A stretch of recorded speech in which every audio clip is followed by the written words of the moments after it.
Saya suruh sabar-sabar menjawab, saya sabar sampai sekarang, tapi ayat-ayat perjanjian baru yang mengutip dari Yesaya 53 Pak Doni tidak pernah bahas satupun.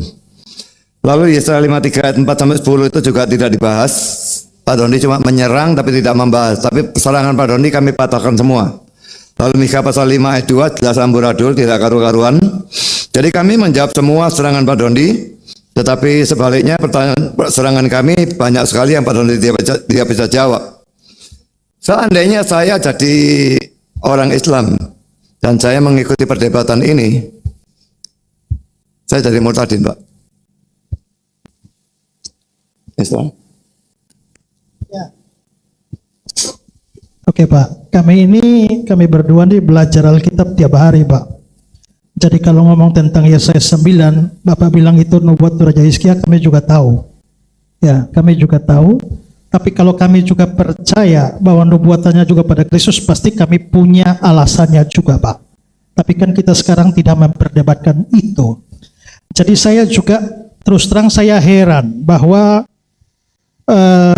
Bapak sebagai seorang Islam mengemukakan tentang ini. Saya dari tadi bertanya-tanya, pertama, apakah ada sumber dari kalangan Islam yang mengaitkan hamba yang menderita itu dengan Muhammad, nabinya orang Islam, atau ada sumber dari luar, literatur dari luar Islam juga yang menghubungkan Muhammad dengan itu yang saya tanda tanya, karena juga itu tidak pernah muncul dari tadi dari pembicara-pembicara Pak Doni dan teman-teman. Hanya saya heran ini karena saya juga lihat video Pak, video Bapak ngobrol sama itu siapa itu yang ngomong kosong bilang sekolah di Haifa tuh siapa? S3 di Haifa tuh? Kainama itu loh. Nah, saya sempat lihat dan Bapak ngobrol dengan dia dan dia mengatakan bahwa hamba yang menderita itu adalah Muhammad. Jadi saya nggak tahu ya apakah Bapak setuju dengan Kainama atau tidak. Nah, itu mungkin hal lain lagi karena itu tidak muncul sama sekali. Saya pikir akan muncul juga, tapi mungkin Bapak punya pandangan beda. Tapi terus terang Pak, ini sudah closing statement ya. Jadi kita bisa tambah waktu Pak kalau perlu Pak. Saya closing statement aja. Terus terang Pak Dondi, saya salut sama Bapak. Ya, semangatnya, ya, kegigihannya. Bapak belajar Alkitab juga gigih. Tapi ya itu seperti Pak Budi bilang tadi bahwa kalau Bapak belajar hanya mencari kesalahan, Bapak hanya akan menemukan kesalahan.